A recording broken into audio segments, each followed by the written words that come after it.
Bismillahirrahmanirrahim. Okey, untuk hari ini kita akan sambung kepada kecekapan ekonomi. Untuk masuk pada part yang kedua. Dalam prinsip pencukaian, kita ada 3 prinsip bukan? Hari ini masuk kepada kecekapan ekonomi. Dan satu lagi last kita akan sambung kepada keberkesanan pentadbiran lah. Kita akan tengok beberapa jenis kos dan bagaimana pentadbiran yang baik dalam salah satu pentadbiran cukai. Okey, untuk kecekapan ekonomi ni dia ada banyak keluk. Kita akan tengok dari segi kesan ke atas pengguna, kesan ke atas pengeluar dan juga kerajaan sendiri apabila sebelum dan selepas pencukaian kita akan lihat apa kesan yang paling besar ke atas kebajikan ni lah, sama ada berlaku beban berlebihan ataupun sebaliknya. Yang itu kita nak lihat dari segi kecekapan ekonomi. Okay. Next.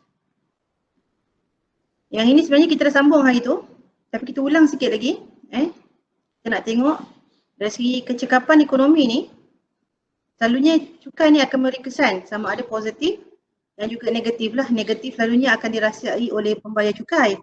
Yang positifnya bagi orang yang menerima manfaat daripada cukai. Kan? Cumanya kita nak balancekan antara yang positif dan negatif ni, kalau boleh biar impactnya lebih positif lah berbanding daripada beban yang sangat berat kepada pembayar cukai. Maknanya kerajaan kena fikirkan apa sistem cukai yang baik. Sama ada kerajaan boleh fikirkan tentang pelbagaian jenis cukai tapi mungkin pada kadar yang rendah, ataupun mungkin kerajaan nak kenakan satu saja jenis cukai tapi pada kadar yang tinggi. Yang itu dia kena tengok apa implikasi sekiranya dia memilih antara dua option tu lah. Okay. Yang ini kita lihat kepada contoh yang pertama. Sekiranya berlaku cukai ke atas barang yang bersifat permintaannya normal. Tengok yang ini permintaan normal. Okey. Kemudian kita kata penawaran bersifat tidak anjal sempurna. Yang tidak anjal sempurna tu dia tegak je kan. Jadi hang pula. Okey. Ini permintaan.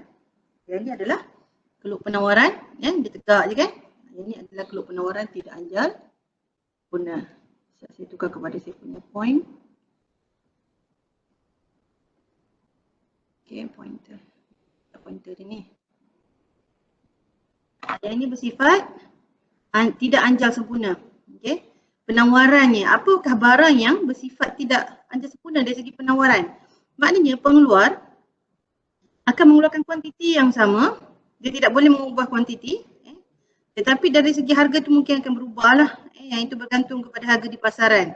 Sekiranya barang ini, seumpama barang ini dikenakan cukai, apa akan berlaku kepada pengguna ataupun penjual dan kerajaan sendiri? Sebab kita tengok kesan kepada ni kan, pengguna, kesan kepada penjual, kesan kepada kerajaan.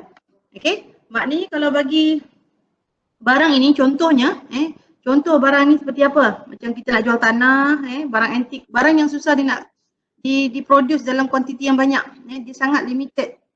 Okey, sebab tu kuantiti dia pada kedudukan tidak anjal sempurna ni. Kalau kita lihat pada titik keseimbangan, yang ini adalah harga di pasaran. Harga di pasaran maknanya harga ni memang yang harga jualan lah. So maknanya sekiranya kerajaan mengenakan cukai sebanyak ET, ET ni, cukai sebanyak ni, maknanya kerajaan akan mendapat hasil sebanyak PETR. Ataupun saya ulang RPET. Dia bentuk petak ni lah. Hilanglah saya punya kisan tu. Okey. Maknanya ini adalah petak untuk hasil kerajaan. Sedangkan harga jualan di pasaran adalah sebanyak PE. Maknanya harga yang kita terima tu oleh pengguna bukan ada top up lagi cukai, tetapi sebenarnya memang itulah harga di pasaran, yang mana maknanya baki kepada PETR, iaitu hasil cukai kerajaan, dia sama bersamaan dengan jumlah cukai yang ditanggung oleh pengeluar ataupun penjual. Okey. Maknanya yang ini adalah cukai yang dikutip oleh kerajaan, sebanyak P warna lah. Tengok warna kuning. Cukai kerajaan sebanyak P E T R. Yang ini cukai kerajaan. Maknanya jumlah cukai ini termasuk sekali dalam harga, yang mana penjual sebenarnya yang menanggung. Maknanya keuntungan yang didapati oleh penjual daripada hasil jualan banyak ni je. Ni je. Kalau ikutkan income untuk penjual, sebenarnya semua ni lah. Betul? Okay, sebanyak PEQO. Ini adalah hasil yang diterima oleh penjual daripada jualan barang ataupun jualan tanah contoh. Tapi maknanya dia tidak dapat semualah, sebahagiannya iaitu PETR ni telah dibayar kepada kerajaan. Maknanya hasil yang ditanggung, hasil yang diterima oleh penjual hanyalah RTQO. Maknanya semua cukai, cukai yang sama lah. PETR ini, yang kat sini, maknanya telah ditanggung oleh penjual yang mana merupakan hasil kepada kerajaan. So maknanya bagi kita pengguna, lebihan pengguna tidak terjejas. Kat mana lebihan pengguna? Dekat DEP. Tak ada orang berbunyi pula hari ni. Kat mana? DEP kan? Lebihan pengguna. Tak terjejas langsung. Dekat sini. Ni petak-petak ni. Segi ni.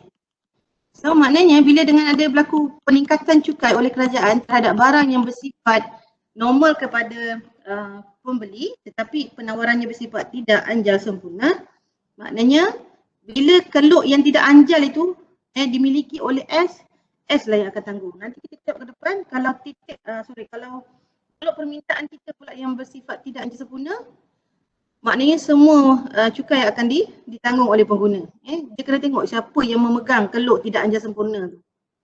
Okay? Maknanya kalau kita nak tengok dari segi kesan cukai, kita kena tengok dulu apakah lebihan pengguna bagi pengguna, apakah lebihan penjual bagi penjual. Maknanya sebelum cukai. Sebelum cukai tadi DEP untuk lebihan pengguna, ni lebihan pengguna, consumer surplus, lebihan pengguna. Lebihan pengguna, sorry tak berapa nak molek di sana. Okey, kat sini lebihan pengguna. Okey, maknanya yang kat bawah ni adalah lebihan penjual. Okay, lebihan penjual ni, maknanya kita kena tengok di bawah garisan keseimbangan, di atas ini lebihan pengguna, di bawah sini adalah lebihan penjual. So maknanya bila kerajaan kenakan cukai, dia berada di bawah kan? Dekat sini. Maknanya yang ini yang ditanggung oleh penjual dan bukan ditanggung oleh pengguna. Okey, seterusnya kita lihat pula ini yang saya kata tadi. Tadi kita tengok keluk penawaran bersifat tidak anjal sempurna. Sekarang ni keluk permintaan pula. Kita pula sebagai penjual, pengguna, pembeli yang meletakkan sifat bagi barang ini sebagai tidak anjal sempurna. Maknanya barang ni penting kepada kita lah. Maknanya penting macam mana? Dalam satu tempoh tertentu, kita tidak mengubah kuantiti kita tapi harga tu boleh berubah, naik, turun. Betapa barang tu penting. Apa kita nak letakkan contoh barang penting? Makanan, pakaian secara umum lah, bukan yang kamu tengok detail macam makanan tu spesifik, KFC ke pizza, bukan itu. Maksudnya kita kata kita manusia kena makan. Atau yang paling simple, macam kereta lah, kita ada kenderaan yang mana kereta kita perlu diisi dengan minyak kan? Tak nak kena isi lah sampai ada kamu nak isi full tank ke. Kalau kata full tank dia dalam sini 40 liter kan contoh, maknanya harga 40 liter satu kereta kita tu dia boleh berubah harga petrol tu kan, naik turun, tapi kuantiti kita tak boleh lebih lah. Ataupun salah satu contoh lagi yang kita boleh kata yang tidak ajar sempurna ni, seperti orang yang ada penyakit kencing manis, dia kena suntik insulin. Insulin kalau kita katakan harganya murah macam mana pun, katalah murah sampai RM5 satu suntikan, kita tidak boleh suntik lebih daripada sekali suntikan. Maknanya memang had ni memang sebanyak tu je. Tetapi kalau kata harga mahal sampai RM1,000, kita juga terpaksa suntik sebab benda tu penting. So kalau kita pasal kedudukan keluk tidak anjal ni, dia menunjukkan bahawa value barang tersebut sangat penting, sangat signifikan dalam hidup kita. So bila kita meletakkan sesuatu nilai terhadap barang yang kita suka di pasaran, lagi kita suka, lagi banyaklah cukai yang kita akan tanggung. Itu yang paling mudah sekali kita nak faham. Lagi suka, lagi banyak kita beli, lagi banyak cukai yang kita kena tanggung. Lagi penting, lagi banyak cukai kita kena tanggung. So yang ini kita akan lihat kalau dalam keadaan sebelum cukai, kat mana lebihan pengguna, Buka lah mikrofon. Boleh tolong jawab sikit, tak adalah senyap sangat. Buka mikrofon. Kat mana lebihan pengguna? Sebut di, macam mana pun kena kejar titik ni. Yang ni kena sebut. Yang ni kena sebut. Okay. Yang ni kita kena sebut untuk S. Lepas kita kena ingat dia mesti berada di, sama ada di atas garisan keseimbangan atau di bawah garisan keseimbangan. So kalau kita nak melihat kepada kedudukan lebihan pengguna sebelum cukai, ni dah lepas cukai ke? Kita tekan ni, okey. Dah salah lukis kau. Okey, maknanya lebihan pengguna sebanyak sebelum cukai. P.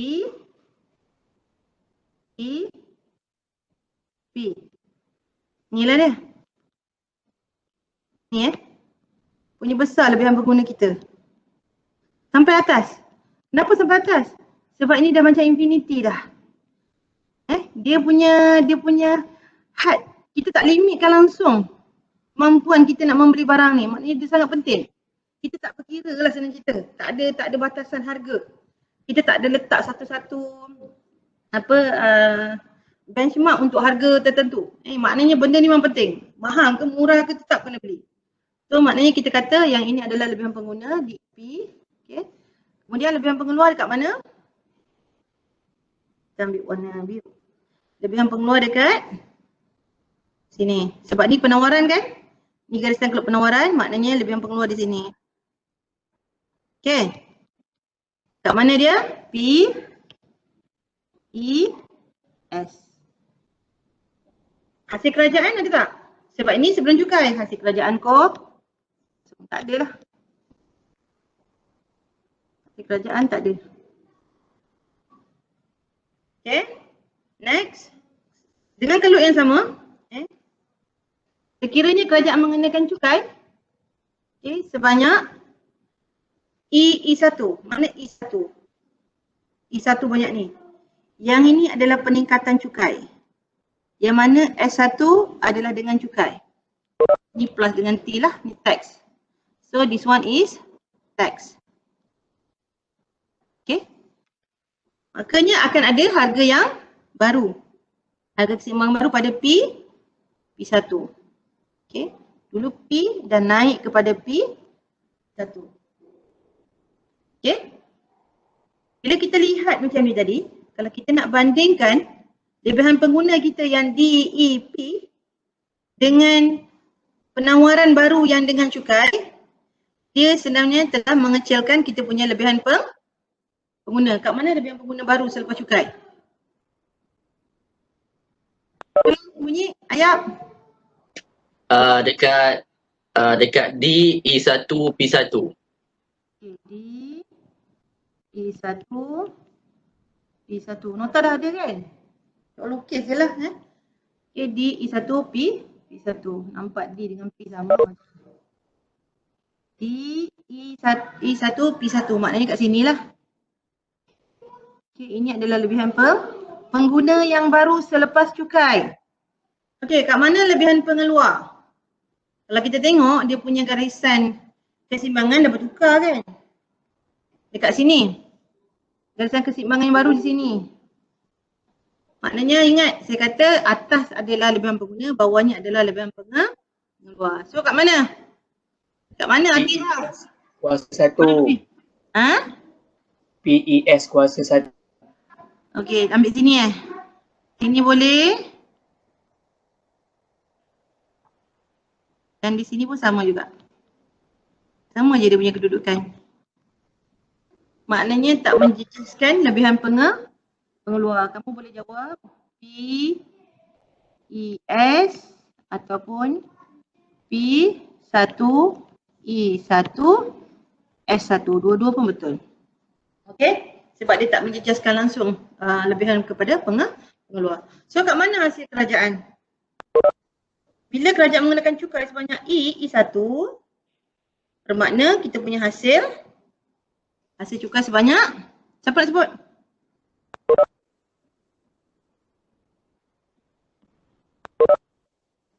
Ni. Okey, nampak tak? Dia serabut dah kan? Tak tahulah saya punya ni ada. Nampak tak? So kat mana dia punya hasil kerajaan? Sebanyak P1, E1, E, P. Okey? Banyaklah, maknanya kalau kita bandingkan dengan kedudukan lebihan pengguna dengan lebihan pengeluar, sebenarnya yang terjejas adalah lebihan pengguna, kan? Sebanyak ni. Ni asalnya tadi kan? Yang terjejas kat sini. Asalnya DEP, so maknanya sebanyak P1, E1, EP ni kita telah bayar kepada cukai. Semuanya ditanggung oleh pengguna. Okay. So kerugian lebihan pengguna kalau kita bandingkan yang sebelum, kerugian kita sebanyak sama dengan kerajaan punya hasil.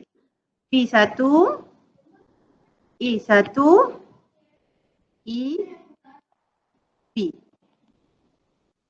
Sama Kalau dia kata sama, maknanya tidak ada berlaku kerugian beban yang berlebihan. Kalau sama aja macam mana cukai yang kita bayar dengan kita punya nilai kerugian yang kita tanggung, maknanya yang ini kita kata cukai ni cekap lah. Okay? Kalau kita kata kerugian kepada lebihan pengeluar, tak ada. Kerugian lupus, tak ada. Apa di kerugian lupus nanti kita akan tengok. Apabila kita lihat kepada keadaan yang mana tidak ditanggung oleh pengguna, dia mengurangkan cukai, dia menambah beban kepada penjual dan pengguna, tetapi bila kita tolakkan dengan hasil kerajaan akan ada satu lagi ruang yang mana kita panggil sebagai kerugian lupus. Sekarang ni tak ada. Maknanya cakaplah untuk barang yang macam ni, kalau kerajaan kenakan cukai, tidak ada satu ruang yang kosong pun. Maknanya penuh Kalau sini tadi asalnya DEP adalah kita punya lebihan pengguna, bila kerajaan mengenakan cukai sebanyak E1E, maknanya separuh daripada kita punya lebihan pengguna telah kita kurangkan. Maknanya dah jadi kurang lah lebihan pengguna kita. Maknanya kat sini tak ada ruang yang kosong. Maksud saya macam mana ruang yang kosong? Okey, kita tengok kepada keadaan yang macam ni. Kita akan nampak apa istilah sebagai kerugian lupus. Okey, sekarang ni kita ada barang yang bersifat keluk permintaannya. Keluk permintaannya normal. Keluk permintaan normal. Dia baring macam biasa lah. Dia tak tegak, tak vertikal kan. Ataupun dia tak horizontal. Dan kita ada keluk penawaran. Penawaran juga normal. Itu macam ni. Itu dah normal lah. Ni barang biasa. Maknanya pengeluar pun keluarkan barang ni biasa-biasa je. Penjual pun minta barang ni di pasaran pun biasa-biasa je. Tak terlalu penting, tak penting jugalah. Tak adanya selalu barang-barang macam ni mungkin ada pengganti yang hampir dan sebagainya. Kita boleh pilih kepada barang-barang option lain lah. Okey. Sekarang ni kita nak tengok sebelum cukai, kat mana kedudukan lebihan pengguna? Siapa boleh sebut? Kat mana lebihan pengguna? Kita nak jawab yang ni. Sebelum cukai, di mana kedudukan lebihan pengguna? Kalau ikut peperiksaan sebelum ni, bila kita nak cerita pasal soalan-soalan exam, dia lebih kurang macam ni lah. Dia ada keluk, kemudian kamu kena kenal pasti. Lebihan pengguna kat mana, lebihan pengeluar kat mana, hasil kerajaan kat mana. Siapa nak try? Lebihan pengguna sebanyak di. Ingat pengguna kena ambil dengan ni, pengeluar kena ambil yang ni. Lutfi dipersilakan. Cepat Lutfi. Lebihan pengguna?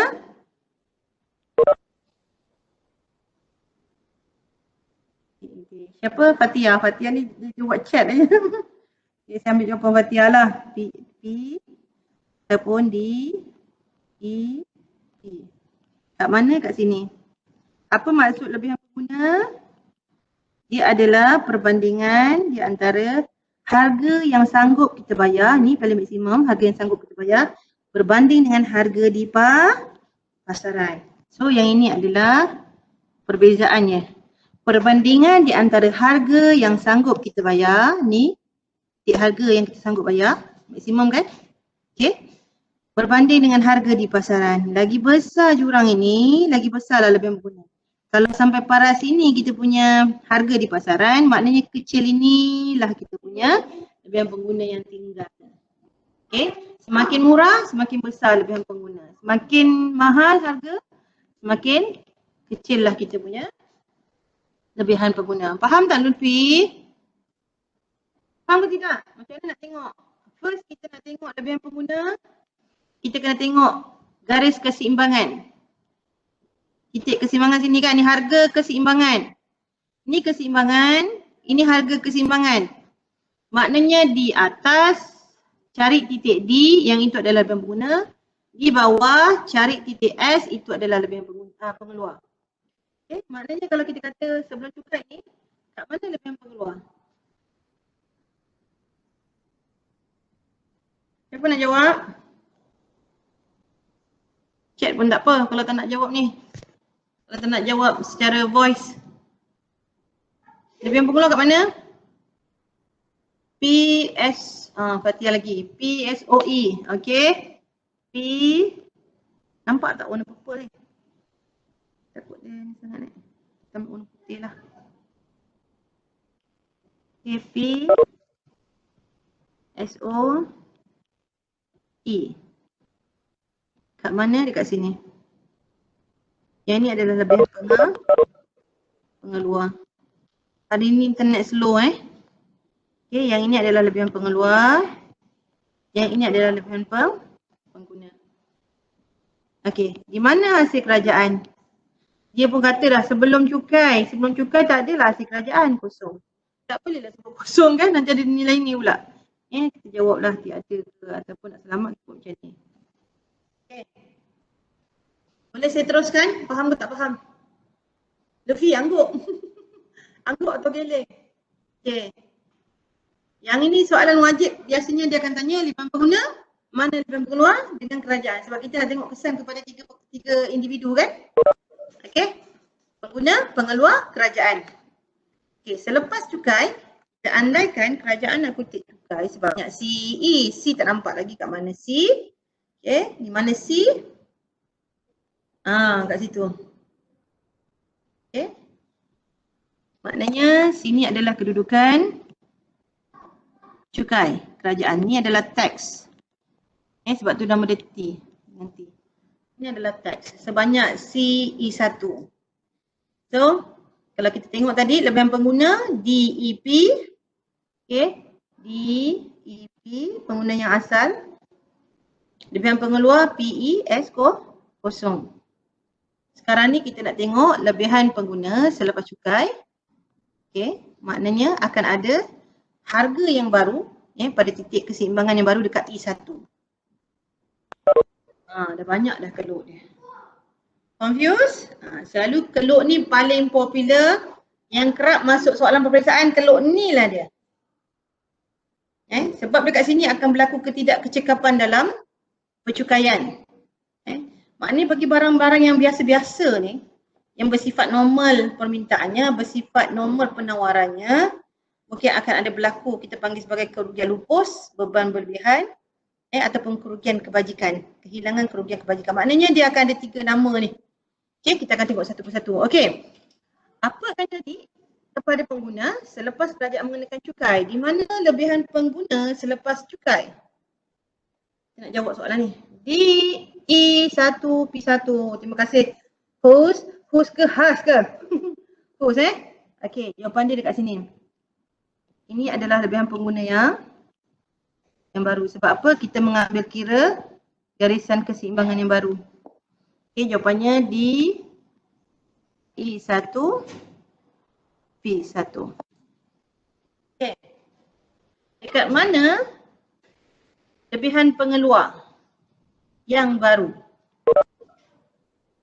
P1, E1, S1. Ada lagi tak jawapan lain? 1, E1, S1. Okey, semua jawab yang benda yang sama lah. Okey, saya ambil warna hijau.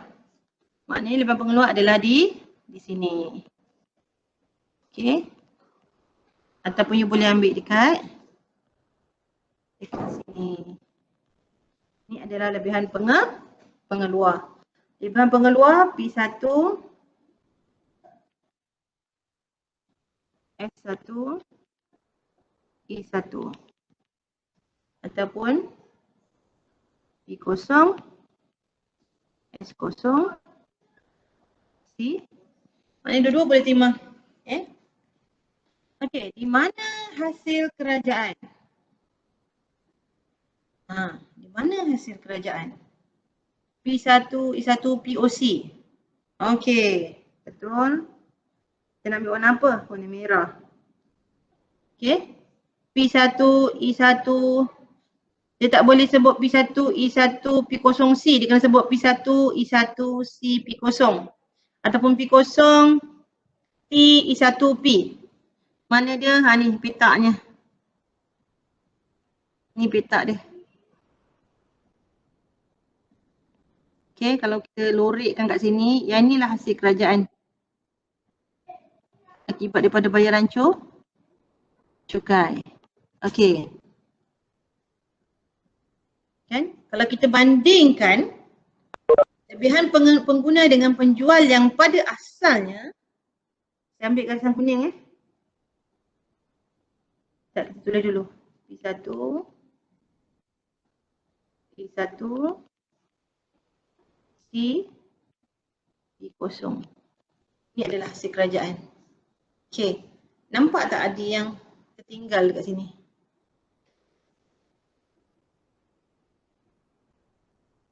Nampak tak? Apa yang kita tak lorek lagi? E1 E C kan?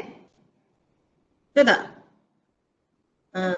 Sekarang ni dia tanya, apakah kesan terhadap pengguna selepas pengenaan cukai sebanyak CE ni, E1 C ni? Kat mana kerugian lebihan pengguna? Macam mana kita nak tengok kerugian lebihan pengguna? Kalau kita lihat kepada kita punya kedudukan keluk kita, lebihan pengguna kita sebelum dan selepas. Okay, mula-mula dia macam ni. Sorry D, P, E. Betul? Lepas tu dah jadi P1, E1. Ni yang baru selepas cukai. Maknanya kita kehilangan sebanyak ni. Ni. Nak ke sana? Titik. Tak boleh kita nak sebut kerugian lebihan kita. Iaitu sebanyak P1, E1, E, P. Faham? Ni. Daripada garisan ni, kita punya lebihan guna yang asal yang ni kan? Betul? Kita kehilangan dekat sini. Nampak tak? Kita kehilangan kat sini. Bentuk macam ni. Macam ni. Betul? Okey, maknanya kita punya kerugian lebihan pengguna sebanyak P1, E1, E, P. Okey, fine lah. Tak apa. Kita punya kerugian pengguna pun macam mana pun. Kat sini kita dah sumbang untuk bayaran cukai. Yang ni kita dah bayar cukai sikit ni. Warna merah tadi kan.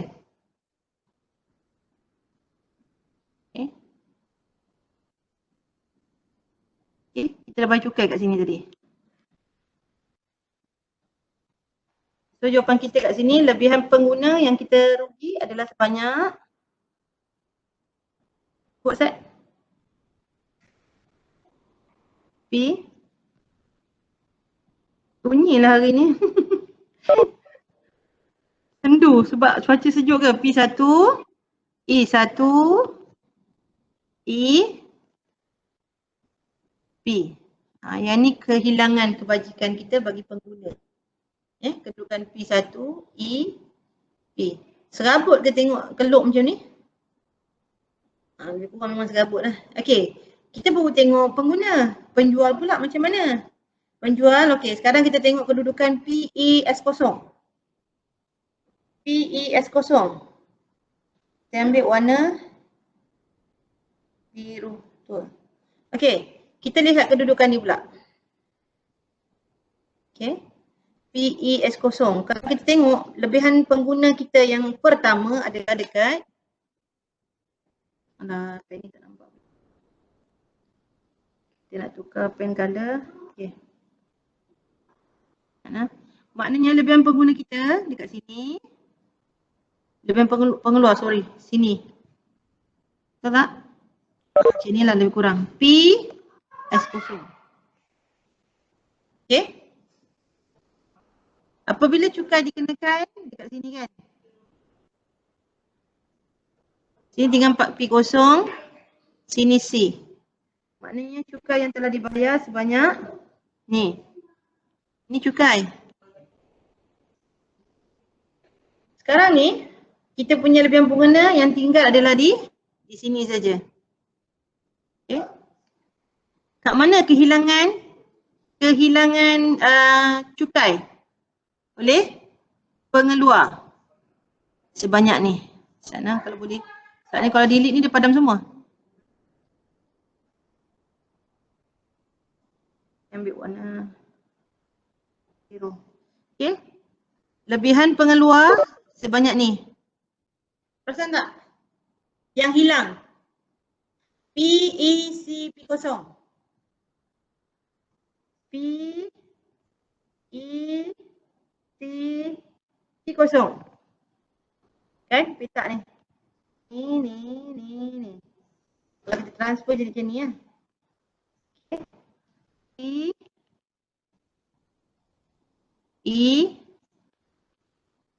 C P0. Okey tak? Ke nak padam? Okey tak? Okey. So sekarang ni kalau kita nak tengok lebihan pengguna yang baru dekat sini lah kan. Ni lebihan pengguna yang baru. Warna apa? Warna hijau. Lebihan pengguna yang baru ada baki kat sini kecil. Lebihan pengeluar yang baru dekat sini kecil. Ini yang baru selepas cukai. So ini atas ni jawapan untuk yang kat sini lah. Yang okey. Sekarang ni kita nampak semua benda blurred kecuali yang mana? Yang ini. Nak ambil warna apa? Limited betul warna dia. Kuning lagi lah. Kuning pun ada dah. Warna putih lah. Kecuali yang dekat sini. Nampak tak? Saya delete dah. Delete. Kat mana kita punya tempat yang kita belum lorek? Sebut Sat ataupun tulis Sat kat chat. Kat mana yang kita belum lorek? Sini kan? Sini. Iaitu sebanyak E1, E-C. Ni lah. Ni dia. Yang ini kita panggil dia sebagai kerugian lupus.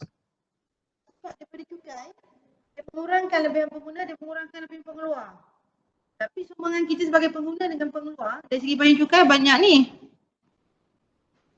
Banyak ni saja. Banyak ni. Kita punya kehilangan kebajian cukai kita, akibat cukai kita banyak ni. Macam bentuk rumah kan. Ni. Yang ini tak apa, kita bagi pada kerajaan. Ini kita bagi pada kerajaan. Tapi yang ini yang tak nampak ni kat mana kesan dia ni.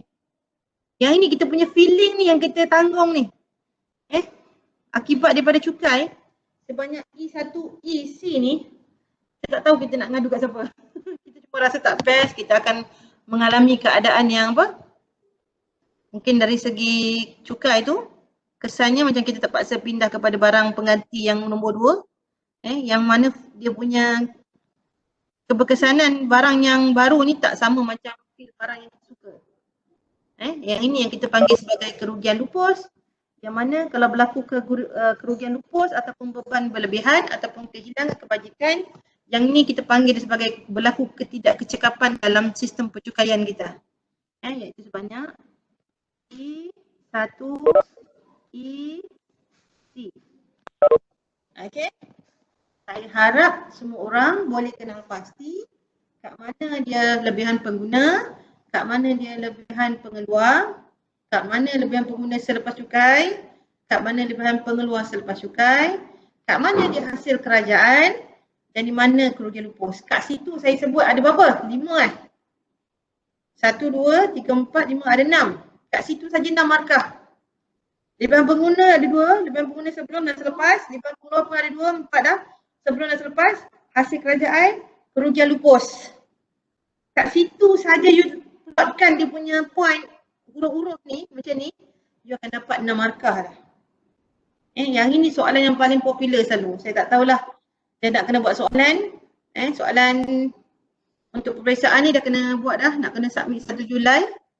Saya pun tak discuss lagi dengan Dr. Zubir, dengan Dr. Syuhada macam mana nak buat soalan.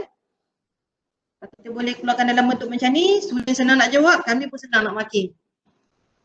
Betul? Bila part kenduk ni, once you faham, you memang boleh score. Fiscal macam tu je. You faham, you boleh score. Utility dari segi pengiraan, you boleh buat. You boleh score. Berbanding kalau kita buat dalam bentuk esei panjang, dia jadi payah sikit lah. So saya harap student saya dia boleh buat lah. Boleh nanti nak buat latihan yang ini pun tak ada apa sangat lah kot, setakat kena pasti je. Kalau nak tengok past year question boleh lah. Okay. Tentang kesan pengguna-pengeluaran kerajaan ni, dia akan ada satu lagi keadaan yang mana berlaku keadaan kita panggil sebagai kesan lafaz. Kesan lafaz ni apa makna kesan lafaz? Kita akan tengoklah konsep ni ke depan. Kita andaikan sekiranya barang ini berada di pasaran dan kerajaan nak mengenakan cukai ke atas barang ini, apa akan jadi kepada hasil kerajaan? Apa akan jadi kesan dia kepada pengguna? Apa akan jadi kesan dia kepada penjual? Kita tengok satu-satu. Tengok dia kata yang ini dia ada 3 nama Kalau maknanya dia tak tulis kerugian lupus tapi dia ada beban berlebihan, kerugian kecekapan, benda yang sama. Ni ada 3 nama ni. Ni kerugian, atau dia tak tulis kerugian lupus, mungkin dia tulis beban berlebihan ataupun kerugian kecekapan. Jangan pula you tengok nota dalam slide you kata kerugian lupus, bila ditanya tentang beban berlebihan dalam soalan peperiksaan you tak boleh nak jawab. Dia ada 3 nama ni. Yang pertama kerugian lupus, yang kedua beban berlebihan ataupun kerugian kecekapan. Kita nama kena pastilah. Kita andaikan barang ini normal permintaannya. Nampak keluk permintaan normal. Keluk penawarannya anjal sempurna. Tadi tidak anjal sempurna, yang ini anjal. Anjal maknanya dia baring lah. Horizontal. Nampak? S. Ni. Dia baring. S. So keadaan sebelum cukai, kita akan dapati kat sini adalah titik keseimbangan. Ini adalah harga keseimbangan, yang ini adalah kuantiti keseimbangan. Harga yang boleh diletakkan di pasaran, kuantiti yang boleh ditawarkan di pasaran, bergantung kepada keseimbangan permintaan dan penawaran sebanyak I kosong. Kita nak tengok kesan kepada pengguna sebelum cukai. Maknanya ada berlaku lebihan pengguna sebanyak di I kosong, P kosong. Jawapan dia di kosong, ikutlah you nak susun mana, terbalik-terbalik asalkan dia membentuk 3 segi yang ini. Asalkan dia membentuk 3 segi. Di kosong, I kosong. Jawapan menjadi I kosong, P kosong, D. Kosong, D, P kosong. Banyak skema ada. D, P kosong, I kosong. So saya kena ingat 3 point ni lah. So skema dia punya banyak. Selepas cukai, katakanlah kerajaan mengenakan cukai sebanyak EA1. Kita padam dulu. Apa akan jadi kepada lebihan pengguna? Dia akan mengecil kan? Kita mengecil sebanyak. Sebut. Kau nak buat lagi bahasa, dia macam berita kat bawah tu. P1. D? 1 P1. P1. Kuasa 1. Kuasa. D. D I1 P1. Susah lah nak tulis dalam permukaan yang tegak ni, dia jadi tulisan dia jadi serabai sikit lah. Serabai tu sedap pula kan. Sekarang ini adalah lebihan pengguna yang baharu. So kita kehilangan kebajikan dekat Sini. Okay, kita kehilangan apa? Lebihan pengguna kita dekat sini. Okay. Okay. Hasil kerajaan kat mana? Yang ni dia ada dia punya tak nak. Dia pun tak ingat dia punya. Ini slide yang lain ni. Okey. Selepas cukai hasil kerajaan sebanyak hasil kerajaan kat sini kan? Buang dulu Ustaz. Hasil kebanyakan sebanyak ni. Jangan pula you baca sampai sini.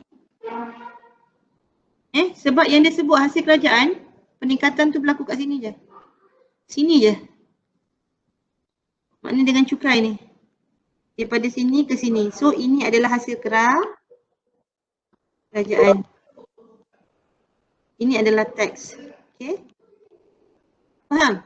Jangan baca sampai E1QO. Jangan baca sebanyak ni. Jangan baca banyak ni. Jangan. Okay. Okay. Sekarang ni kita punya cukai sebanyak, kita akan sebutlah kat sini. P1.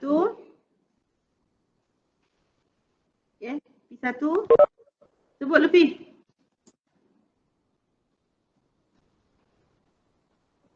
P1 dan P0. Kita dia. Okay. Petak ni. Okay. Ni dia. Ni tadi yang kat sini. Okay. Sekarang kerugian kos. Ayat hilang. Siapa nak sebut? Afiq. Afiq masuk ke? Afiq mana ni? Siapa nak jawab? Aisyah. Aku nampak huruf A kat depan ni. Siapa nak jawab? Cepat. Kerugian lupus, beban berlebihan ataupun kerugian kecakapan sebanyak. Sebutlah siapa-siapa nak sebut. Cek pun tak ada orang type ni. E1 AI0. Okey, terima kasih. E1. Alah, huruf kecil lah. E1 E0 A. Kenapa dia hilang? Kat mana? Dekat sini. Yang ini yang kita tak nampak ni. Yang ini adalah kerugian lupus. Okey, kerugian lupus. Okay. Ataupun beban berlebihan ataupun kerugian kecekapan. Yang ini yang kita tak nak tengok ni. Tak cekap lah maknanya dari segi pencukaian ni. Kerajaan tak dapat kutip sebanyak P, E, O, I, O, P0. Kerajaan tak dapat kutip sampai ke sini. Dengan peningkatan cukai dia banyak ni, kerajaan gagal mendapatkan sepenuhnya ruang ini. Dia tak dapat macam ni. Yang ni berlaku ketidakkecekapan lah. Okey. Sekarang ni, kita nak tengok sekiranya kerajaan terus menerus mengenakan cukai ke atas barang ini yang bersifat penawarannya anjar sempurna, permintaannya macam biasa, normal, apa akan jadi kepada kedudukan cukai kerajaan. Tadi dekat EA1. Okay, nanti you jawablah, tulis dekat kertas sendiri. Okay. Kat mana lebihan pengguna? Maknanya di dekat EE tadi kita jawab tadi kan. Lebihan pengguna adalah sebanyak di P1, E1. Hasil kerajaan sebanyak P1, E1, A, P0. Okey. Di sini untuk yang ini. Di sini untuk yang ini. Kerugian lupus yang kat sini. Sebanyak E1, E0, A. Okey, yang ni yang mula-mula cukai untuk EA. Sekarang ni kita andaikan cukai ni ditambah lagi oleh kerajaan. kerajaan nak lagi cukai. Nak lagi menyebabkan berlaku peningkatan terhadap harga barang di pasaran daripada P1 kepada P2. Keseimbangan baru pun dibentuk kepada E2 dengan kuantiti yang ditawarkan berkurangan sebanyak Q2. Q kurang P naik akibat cukai. Bila cukai naik, selalunya pengeluar akan mengurangkan kuantiti di pasaran dan untuk memastikan keuntungan dia sama dengan margin untung yang pada sebelum cukai, dia akan menaikkan harga barang supaya dia tak rugi.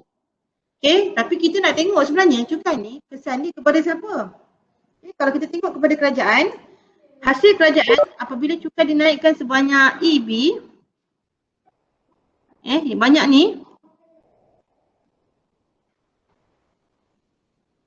E2B, kita bandingkan dengan yang sebelumnya, maknanya kalau kita kata kerajaan ni nak lagi cukai ni, maknanya hasil kerajaan bertambah sebanyak petak ni. Kan? Besar. Ni. Oh ni. Buruknya nak lukis ni. Okay, maknanya hasil kerajaan sebanyak P2. Okay, P2. B. P kosong. You kena sebut dia macam ni Sini. Kamu tak boleh sebut dalam keadaan ataupun tulis dalam keadaan puan P kosong, P2, P, E. Dia bentuk apa ni? Tak boleh bentuk macam tu.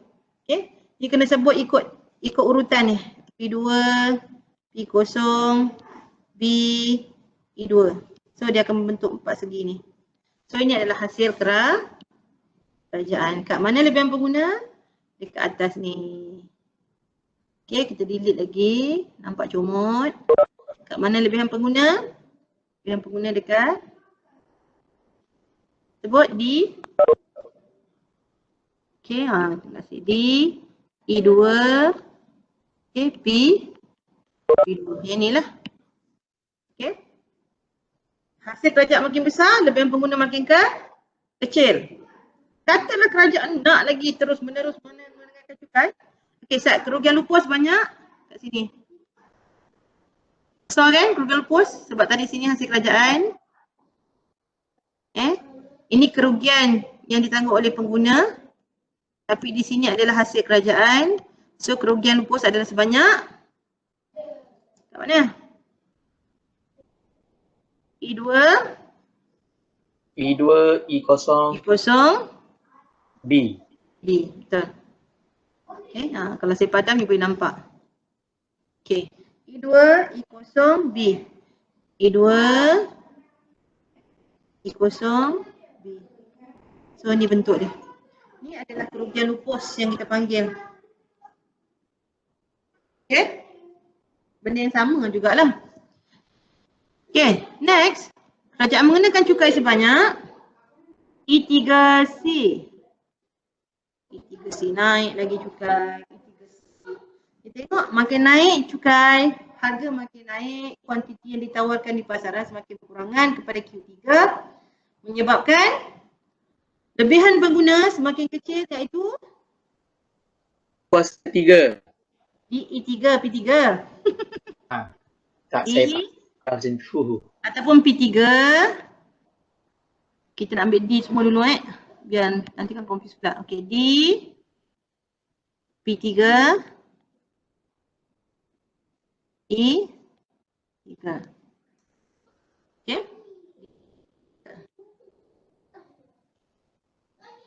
Yang ni. Okey. Betapa hasil kerajaan akan bertambah sebanyak mana? P3, E3, C, P0. Okey, E3, PE, P3, E3, C, P0. Dia akan bentuk ni lah. Okey, yang ni. So ini adalah hasil kerajaan. Meningkat. Nampak hasil macam meningkat. Tapi kalau kita bandingkan, okey, P, Dia lagi besar. P3, E3, C P kosong. Okey, kerugian lupus? lagi besar. Okey, banyak. Ni, 3, E kosong dan C. 3, E kosong, C. Okey, yang ni. So, banyak dia, E3, E kosong, C. Okay. This one, yang ini. Hasil kerajaan, yang ini. Okay. Kalau kita nak tengok kedudukan hasil, dia padam dulu lah. Dia jadi serabut ni. Okay. Kalau kita nak tengok kedudukan hasil, simpan semua. Okay. Kalau kita faham tentang kedudukan hasil, you tengok hasil yang ini, you tengok hasil yang ini, you tengok hasil yang ini. E1, A, P kosong. Mula-mula yang ini. Sama tak kedudukan dia dengan yang ini? Petak ini dengan petak ini. Sama kan? Okay. Dia meningkatkan cukai tetapi dari segi hasil yang kerajaan dapat sama dengan first step tadi. Berbanding pada climax cukai yang kerajaan dapat adalah sebanyak dekat petak yang tengah ni. Ni ini yang paling besar sekali sebenarnya. Okey, maknanya kalau kita lihat kepada kesan cukai ni terhadap hasil kerajaan, kita tengok dekat belah sini. Jadual belah sini. Akan ada satu hasil. Kalau kita tendekkan kepala kita ke tepi, okey, yang ini, okey, P1 adalah kedudukan hasil cukai yang ini tadi. Yang ni P1 ni, okey. Ni hasil dia katakan kepada sebanyak H1. P1 dengan P3. P3 yang kat sini. Sama kan kedudukan dia kepada H1. Ni petak ni dengan petak ni sama je hasil yang kerajaan dapat. Berbanding dengan tingkat P2, okay, yang mana hasilnya lebih tinggi. So kalau kita sambungkan keluk dia ni, dia akan jadi macam ni. Yang ini kita panggil dia sebagai kesan lava. Sengit tu mana okay, tak apa nak sengit-sengit, kita pergi kat sini. Ni dia kesan lava. Ini peringkat cukai pertama, ni peringkat cukai yang ketiga, ni peringkat cukai yang kedua tadi. Kan? Yang ni yang ni T1, yang ni dekat P tadi, P1, yang ni dekat P2, yang ni dekat P3. Ataupun kita kata yang ni teks yang pertama, ni teks yang kedua, ni teks yang ketiga. Okay. Kalau kita tengok kedudukan yang kita panggil sebagai istilah kesan lava, ada setengah cukai yang sebenarnya apabila kerajaan terus menerus meningkatkan cukai terhadap pengguna, dia akan menyebabkan hasil kerajaan akhirnya mendapat kosong. Kosong. Hasil cukai dia ni. Semakin tinggi, ini hasil cukai, ini kadar. Semakin ke kanan, semakin tinggi ratusan cukai. Yang ni dari segi jumlah RM dia. Nampak? RM. Maknanya yang paling tinggi dekat sini. Lepas tu dia jatuh kepada kosong, nampak ni, nilai dia kosong. Jangan confuse Dia bukan kadar ni dekat sini, dia terbalik ni. Kadar makin naik tetapi hasil semakin kosong. Yang ini kita panggil sebagai kesan lava yang dikemukakan oleh Arthur Laffer, yang menceritakan tentang hubungan antara kadar cukai dengan kedudukan hasil kerajaan. Ada setengah barang yang kalau kerajaan terus mengenakan cukai, kerajaan hanya akan mengurangkan hasil dia. Even dia boleh mencapai kepada sifar. Kenapa sebenarnya? Logiknya kenapa? Kita tengok tak sebelum tadi? Ni lebihan pengguna kita ni dah mengecil. Dalam arti kata lain, kalau sampai paras ni, katalah harga teks yang keempat dikenakan kat sini, kita sebagai pembeli, kita nak beli tak? Kita tak beli dah. Sebab ini dah sampai kepada paras kemampuan kita nak beli. Once kita kata cukai dah kena sampai pada level cukai keempat, yang mana itu adalah harga yang tertinggi yang kita sanggup tanggung, maknanya lebih daripada itu memang kita tak akan beli. Once kita tak beli, kita tak bayar cukai lah. Betul? Maknanya kita tak bayar cukai, tak adalah hasil kerajaan. Kadar tu memang ada di pasaran, kadar tu banyak tu. Tapi disebabkan kita tak membeli, disebabkan kita punya lebihan pengguna kita dah habis, maknanya kerajaan tak dapat apa-apa income daripada pembelian kita daripada isi rumah sebab kita tak membeli.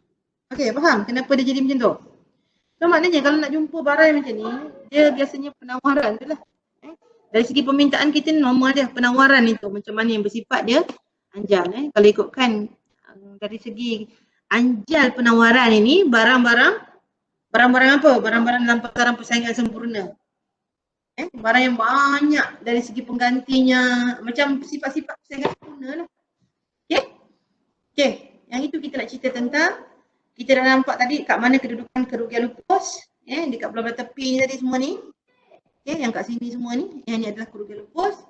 Kita dapat kenal pasti tentang lebihan pengguna yang petak 3 segi di atas. Dan kita dapat tahu tentang hasil-hasil kerajaan.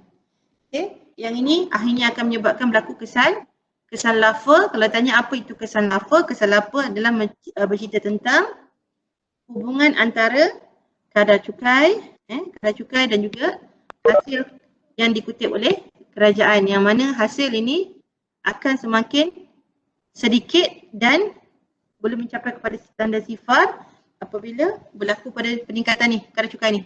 Antara 0 hingga R, yang ini adalah tingkat cukai yang paling tinggi sekali lah. Okay. Tapi sekiranya kerajaan terus menerus mengenakan cukai lebih daripada kadar R, yang ni sebelum R, yang ni selepas daripada kadar R, maknanya dia akan menyebabkan berlaku penurunan dan juga boleh mencapai pada titik zero income. Okey. Okay? Baik, itu maksud kesan lava. Okay, jangan besok jadi kerajaan, dia tak tengok sifat barang itu, you kena tengok sifat ataupun value. Sebab tu saya kata value keanjalan ni penting, you belajar. You tak nampak you belajar keanjalan, okey kenapa lah belajar keanjalan dalam ekonomi. Kita susah sangat nak fikir dari segi bentuk keanjalan tegak, menegak, melintang sebagainya kan. Cukup kita andaikan dari segi macam kalau barang itu value tu sangat penting kepada kita sebagai pengguna, set dalam kepala maknanya kamu akan bayar cukai yang banyak. Sebab lagi penting, lagi tinggi pembelian kita terhadap barang tersebut, lagi besar sumbangan cukai kita terhadap barang tersebut. Lebih kita kata lebih macam tak penting, lebih anjal. Barang ni ada barang pengganti hampir yang mungkin ada barang yang tak kenakan cukai. Kita boleh cari barang lain, barang ni kena cukai. Katalah barang kita suka tu kena cukai. Tapi disebabkan ada pengganti yang hampir, kita pindah kepada barang yang tak kena cukai. Okay? Maknanya kesan cukai tu tak berapa kuat. Kita boleh melarikan diri kita, boleh elakkan diri kita daripada bayar cukai. Okay? Yang itu kerajaan kena fikirkan tentang dia punya value keanjalan tu. Okay?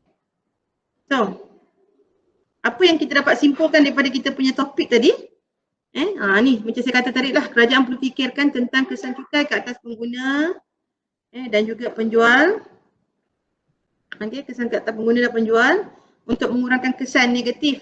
Kesan negatif kita nampak tadi kerugian lupus, beban berlebihan dan sebagainya lah. Okay, semakin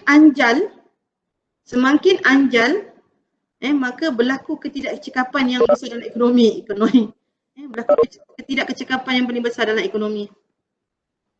Okay. Mana dia punya ni? Rasa sangat ekonom. Macam mana kita berkata anjal tak anjal? Makin baring macam ni, makin anjal. Makin tegak macam ni, makin condong. Yang ini tidak anjal. Tidak anjal makin penting. Lebih anjal, lebih tak penting.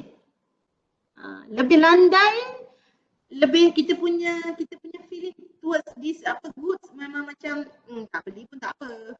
Cuba you tengok kalau you belajar masa belajar ekonomi 1 kan.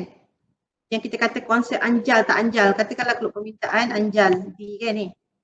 Apabila harga berlaku peningkatan sedikit saja, sikit je naik ni. P0 kepada P1 naik sikit je ni. Okay, apa yang berlaku?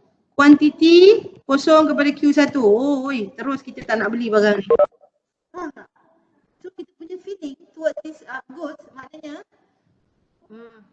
tak dapat pun tak apa, tapi tak apa. Maknanya harga naik sikit je, tak beli terus. Ada tak dalam kategori yang kita kata macam ada kot kalau mamat ke orang perempuan ke kita tak berapa ni, dia buat hal kita tinggal terus. Faham tak maksud value tu? Lebih anjal, lebih babai lah. Lebih tak berapa nak memberi impact kepada hidup kita. Tetapi kalau dia bersifat tidak anjal, macam ni, tidak anjal, maknanya kalau kita kata berlaku kenaikan harga yang banyak lah kita panggil. Okay. Ini tak kesan sangat. Okay. Saya cari mana lain. Katalah kita nak bezakan tentang anjal tak anjal. Okay. Kalau kita kata sifatnya tidak anjal, katakanlah yang ini adalah harga yang pertama, kuantiti yang kita minta yang pertama, tapi tiba-tiba berlaku kenaikan harga yang banyak, banyak ni, tinggi ni kepada P1, tetapi kita mengubah sedikit saja. So perubahan kenaikan lebih banyak berbanding perubahan kuantiti. Nampak tak? Lebih tidak anjal, lebih penting, lebih valuable. Maknanya macam itulah. Maknanya kalau lebih bersifat tidak anjal, cukai ni semakin banyak yang kita tanggung. Siapa yang memiliki kedudukan tidak anjal, sama ada D ataupun S, S macam ni lah kan. S dia akan duduk macam ni lah, kedudukan S. Dia terbalikkan, dia positif.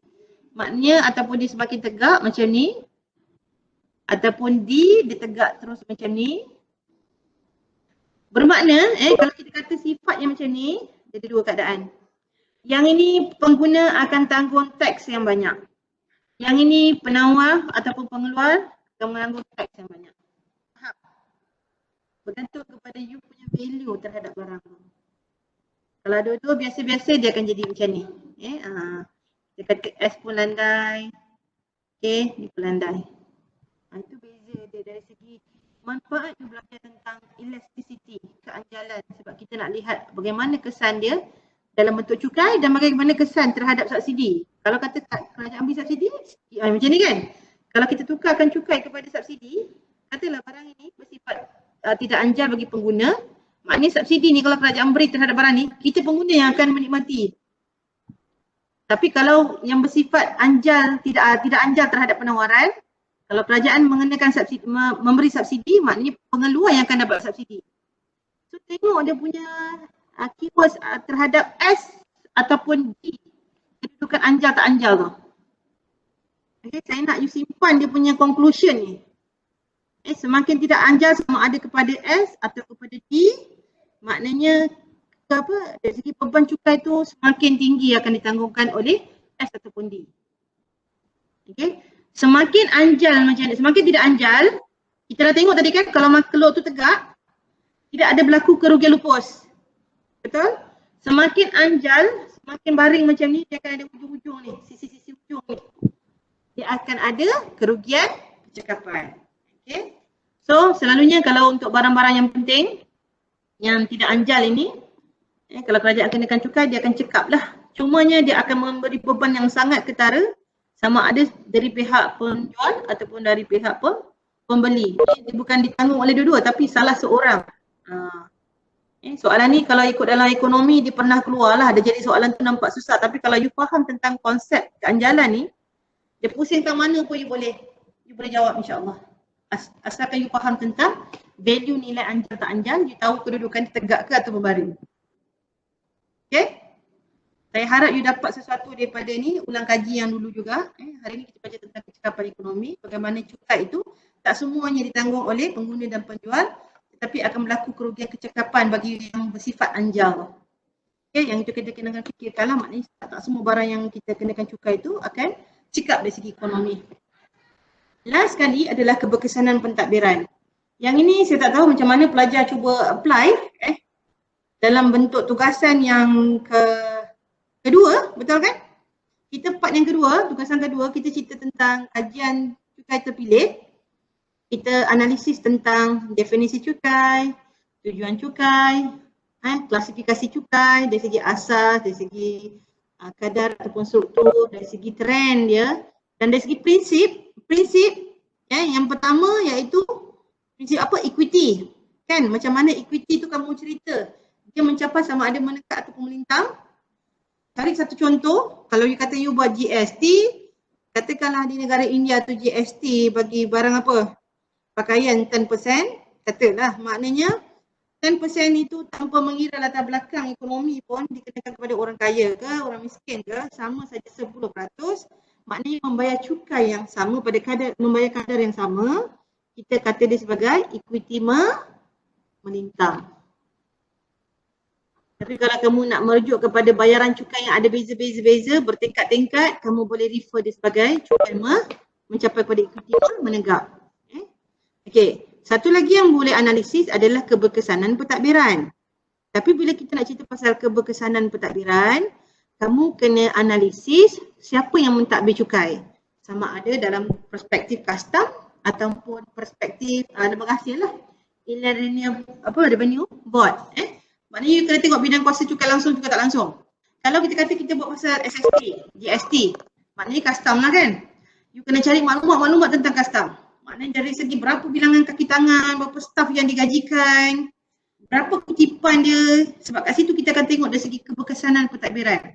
Bila kita nak cerita tentang keberkesanan pentadbiran, kita akan nampak beberapa jenis perbelanjaan cukai dan juga kos-kos yang ditanggung oleh pentadbir cukai ni. Okey, boleh ke nak buat dengan keadaan yang macam ni? Kalau you boleh apply, dipersilakan.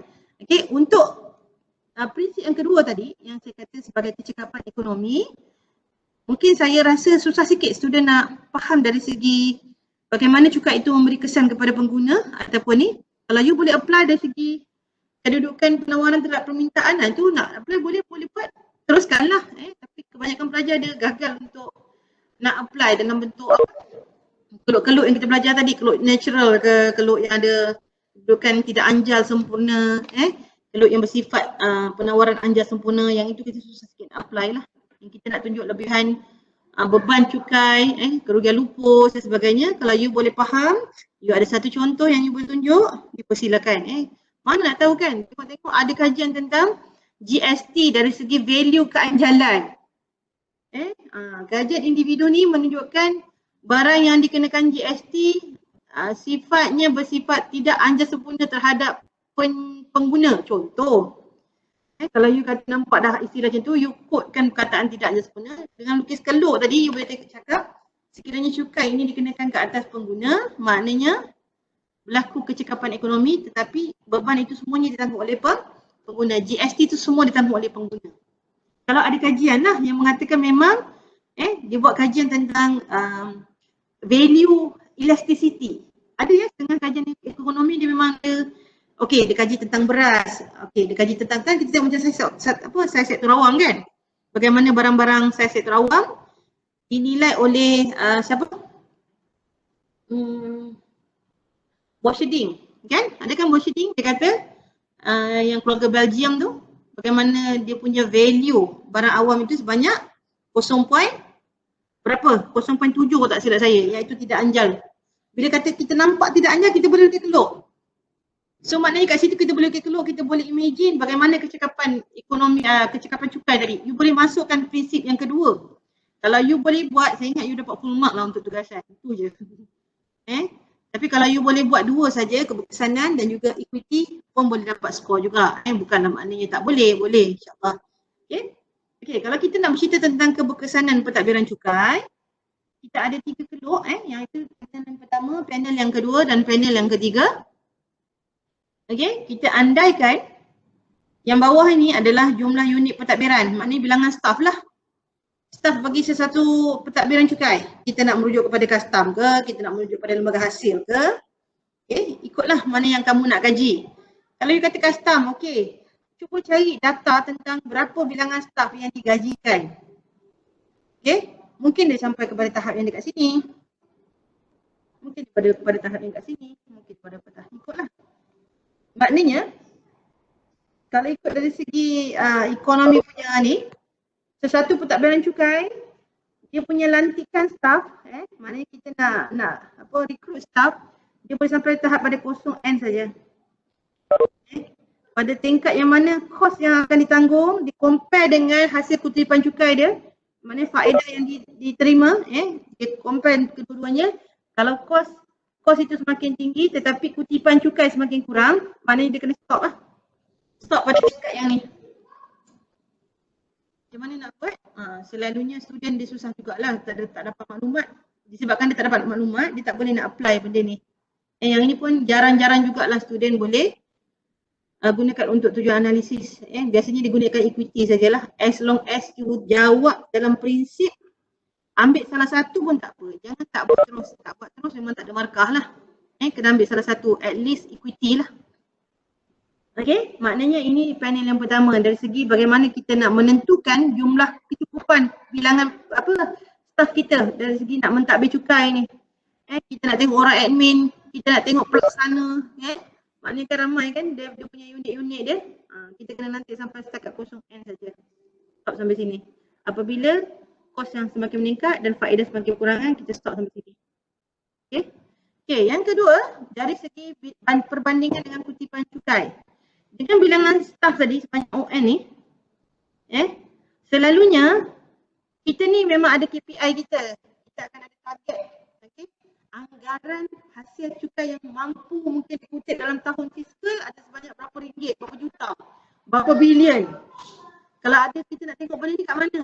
Dekat laporan-laporan takdiran kan? Laporan keuangan dia. Selalunya muka 5 dia akan ada. Dia buka custom punya report. Dia tengok berapa target sebelum cukai, sebelum nak buat kerja ni dia dah ada target dulu. Maknanya selalunya kita akan ada value yang kat sini lah. Dan biasanya dia tak akan dapat kutip 100%. Takkan dapat kutip 100%. Yang ini kita nak tunjukkan dalam ni. Biasa dalam paras ni je. Dia boleh naik So kalau nak kutip 100%, bilangan staff mungkin akan bertambah lah. Tapi dengan bilangan staff yang ada sebanyak ni, dia mungkin paras tu je lah. Dia tak akan capai pada kutipan 100%. Gitu. Yang ini yang diandaikan dalam pentadbiran cukai. Okay, itu panel yang kedua. Okay. Untuk panel yang ketiga, yang ini kos pentadbiran berbanding dengan jumlah cukai hasil. Yang ini yang kita tengok anggaran yang sebenar.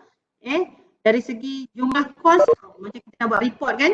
Kita tengok okay, berapa sebenarnya dalam tahun fiskal ni, berapa jumlah yang kita dah kutip. Kita bandingkan dengan kos yang kita tanggung. Yang ni kalau you nak buat dari segi calculation, berapa persen sebenarnya perbandingan dia. Dari segi banyak gaji, apa lagi, nak upah dan sebagainya. Kat sini, kos, kita bandingkan dengan hasil. Kita bahagikanlah kos dengan hasil, kita akan dapati berapa persen saja. So yang ini ditunjukkan dalam contoh 3 panel, selalunya akan capai kepada 3% lah dari segi kos itu. Okay. Macam mana nak apply, dia bergantung kepada maklumat yang kamu boleh dapat dalam website pentadbir cukai. Sama ada lembaga hasil ataupun custom. Memang ini kena buka laporan keuangan, laporan dia orang lah, laporan prestasi dia orang lah. Okay, kalau ada. Kalau tak ada, abaikan yang ini. Okay. Saya cuba Okay. Tengah hari juga. Okay, yang ini adalah berkenaan tentang istilah yang sah dan tak sah. Dari segi dua perbuatan ataupun action kepada pembayar cukai ni, dia boleh jadi tindakan dia sah, boleh jadi tindakan dia tak sah. Macam sembahyang pula kan, sah solat tak sah solat. Okay, sekiranya kamu sebagai pembayar cukai, kamu nak elak dari membayar cukai, benda tu, tindakan tu legal lah. Dia apa? Dibenarkan. Macam mana kita nak mengelak cukai? Nak elak cukai maknanya jangan beli barang yang dikenakan cukai. Tak payah kerja. Tak kerja, tak ada income, taklah kena bayar cukai, pendapatan individu. Kan, elak semua benda bercukai. Tak payah beli kereta, tak payah langsung, tak payah merokok, tak payah belaka. Tak payah, maknanya tak keluarkan sen pun. Yang itu elak cukai sah. Tapi kalau kita kata lari dari istilah bayaran cukai, you kena guna term yang betul kau jangan lari dari cukai. Maknanya kita faham dia ni dah buat salah. Tapi kalau kata kau ni jangan elak cukai, yang itu kita tak boleh paksa dia. Okay? Maknanya kena gunakan terminologi yang betul. Lari dari bayar cukai maknanya dia tidak membayar sama sekali sedangkan dia memang perlu membayar. Ataupun dia mengurangkan bayaran dengan cara menipu. Contoh income tax kan, tipu, pelepasan, tipu belaka. Maknanya yang itu pun lari juga dari segi istilahnya. Ataupun beli barang seluduk terus. Beli barang seluduk, ada beli barang seluduk? Yang itu kita kata dia sebagai elak ataupun lari dari segi bayaran cukai. Okey, saya habiskan ni sebab kita habis dah. Kita habiskan ni, lepas tu kita scan lah, lepas tu balik. Okey, last sekali pentadbiran dari segi kos. Kena ingat istilah ini sebab nanti sampai kepada cukai pendapatan, cukai, jenis-jenis cukai yang major dalam bab yang terakhir nanti kita akan jumpa beberapa istilah daripada istilah 3 istilah ni. Okey, ini antara kos-kos yang terlibat dalam pentadbiran cukai. Yang pertama kos pentadbiran yang kita kata tadi kan. Kos pentadbiran dari segi bayar makluman kaki tangan, kita ada lembaga hasil, kita ada custom. So maknanya semua yang terlibat dengan cukai ni adalah pentadbir-pentadbir yang perlu kita bayar. Atau ada juga aktiviti nak audit, nak tangkap, nak bicara, yang tu semua melibatkan bayaran ataupun kos lah. Okey, yang kedua kos pematuhan ini lebih kepada pembayar cukai itu sendiri. Kalau besok kamu ada income ataupun you ada harta, you nak rekodkan atau ada file tertentu yang kamu gunakan untuk simpan semua data-data tentang cukai, ini yang kita tanggung sebagai kos pematuhan. Ada setengah orang sampai lantik perunding cukai. Yang tu pun kos pematuhan. Maknanya kos yang akan ditanggung oleh pembayar cukai. Sama ada kita kena ada rekod, kita ada maklumat ataupun upah dari segi perundingan. Dan akhir sekali adalah kos-kos lain. Nampak tak istilah perbelanjaan cukai? Perbelanjaan cukai ni maknanya belanja cukai lah, dia bukan hasil. Cukai sepatutnya hasil. Tetapi once dia sebut sebagai perbelanjaan cukai, maknanya kerajaan tak dapat income pun daripada sistem cukai tu. Dalam erti kata lain, mungkin dalam istilahnya dia sebagai pengecualian cukai, pelepasan cukai, dia adalah penolakan cukai. Mana perkara-perkara ataupun terminologi ataupun aktiviti cukai yang tidak menambah pendapatan cukai, kita panggil sebagai perbelanjaan cukai. Kalau ada soalan, kadang-kadang dia ada soalan mix and match. Dia ada bagi satu terminologi, kerajaan tidak mendapat hasil daripada aktiviti ini, seperti pengecualian, pelepasan, penolakan cukai. So ada garis tempat kosong, apa dia punya terminologi? Maknanya itu adalah perbelanjaan cukai. Bila keluar soalan yang isi tempat kosong macam tu, daripada 10 soalan, selalunya antara 2 ke 3 saja pelajar boleh jawab betul. Sebab apa dia banyak istilah Macam tadi kesan lafaz. Kan kesan lafaz, istilah dari segi hubungan cukai dengan hubungan kadar cukai yang akan menyebabkan peningkatan cukai menyebabkan hasilan semakin berkurangan. Sudah lupa istilah tu dia refer kepada apa. Ini antara kos ni punya istilah lah. Antara contoh perbelanjaan cukai. Yang ni pun selalu student tak boleh nak jawab. Kalau kita nak buat teka silang kata ke, maknanya kami kena isi semua ni. Tengoklah nanti kita buat latihan macam mana. Ataupun kita punya kuis ke, ikutlah. Okey, kos melobi. Yang ini kita selalunya pihak swasta lah, macam mana dia nak buat analisis, dapatkan maklumat semua. Yang ni dari segi individu ataupun pihak-pihak tertentu yang cuba nak mempengaruhi kerajaan supaya kerajaan kurangkan dari segi bayaran beban cukai. Yang ni kos lain yang ditanggung oleh individu, apa kita panggil? Yang kos melobi ni, selalu NGO dan sebagainya lah. Okey, satu lagi pengampunan cukai. Pengampunan cukai pun ada istilah dia. Sama ada pentadbir cukai beri dalam bentuk penalti. Okeylah, kita maafkan kamu dari segi lari cukai tadi tu kan. Lari cukai, dia beri pengampunan, tapi istilah pengampunan pun kena bayar penalti. Istilah potongan cukai, pengecualian dan sebagainya, itu pun adalah antara kos-kos yang akan ditanggung oleh pihak kerajaan. So bila sebut pasal kos, itu sajalah yang kita mention tentang kos dalam pentadbiran cukai. Okey, ada apa-apa nak tanya?